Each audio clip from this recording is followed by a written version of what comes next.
For Wilmington, North Carolina, again, you can see the rain sort of distorting some of the light on the camera. Bayne, before we tossed to break, she mentioned she was starting to see some of the rain picking up. Let's go ahead and take things out to the Carolinas and show you what they're working with. Again, winds today could reach 40 to 50 miles per hour with a widespread 2 to 3 inches of rain all across the southeast. So, Bayne, what you got working for us? You're in Charleston, South Carolina, unfortunately an area that is always hard hit when high tide becomes a big problem, whether it's king tide, supermoon, or tropical or a nor'easter influence.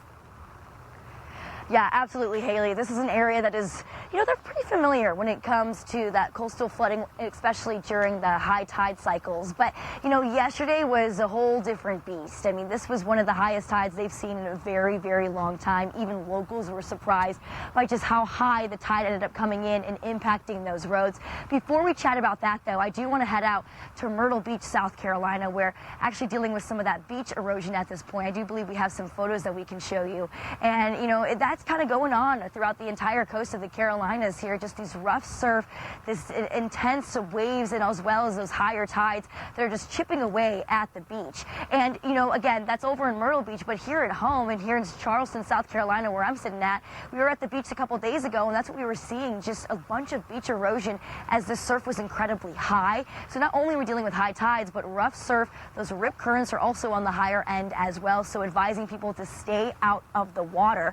Now, the reason that Charleston kind of gets a lot of flooding in most cases is because, well, it's below sea level. The majority of the city is below sea level. The highest point here is about 8 feet above sea level at this point. So it's an area that is familiar when it comes to flooding during high tide, but it does cause a mess on the roads, and there really isn't too much that the city can do about it. We spoke with the chief communications officer for the city about this yesterday. Take a listen to what she had to say.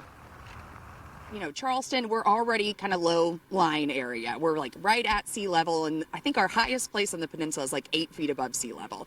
So when those tides come in, the water is coming up through the drainage system. So where you would expect water to drain through, the water's coming up and coming out. So when that happens, it just starts coming up, and that is what shuts our streets down. It makes it to where roads are impassable, and really it kind of shuts the city down for a little while until the waters can recede.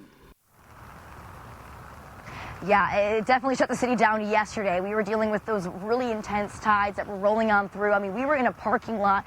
It only took an hour for the water to come up and just completely engulf it. I mean, we were under 6 inches of water just treading through the parking lot trying to get through to our cars.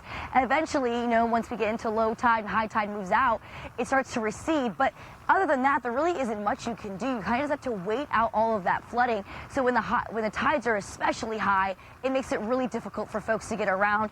Luckily, today and into tomorrow, it's going to be a little bit less than what we saw yesterday. So it's still going to be high tide, still expecting to see moderate to minor flooding on the roadways today just from the high tides. That'll continue into Sunday as well. But of course, we're talking about that nor'easter that's going to be developing and moving up towards the north. So right now, we have that low pressure system that is just sitting off the coast of us right now. And that's what's causing all these gusty winds. You probably have seen my hair blown around already this morning. And that's just going to get even worse as we have that low pressure system and that high pressure system causing that pressure gradient to be really intense. Now the rain is starting to come down pretty heavy as well, you guys. So we're going to be expecting a pretty gloomy and messy day here in Charleston, South Carolina, as that storm continues to trek up towards the north here, Haley. Well, Bayne, it looks like the worst of the rain is just off the coast, and we hope that that's a continual trend as this thing works its way to the northeast. But certainly big impacts for you today, high tide and the waves. Fox Weather Meteorologist Bayne Froney live out in Charleston. Thanks so much for monitoring those coastal conditions.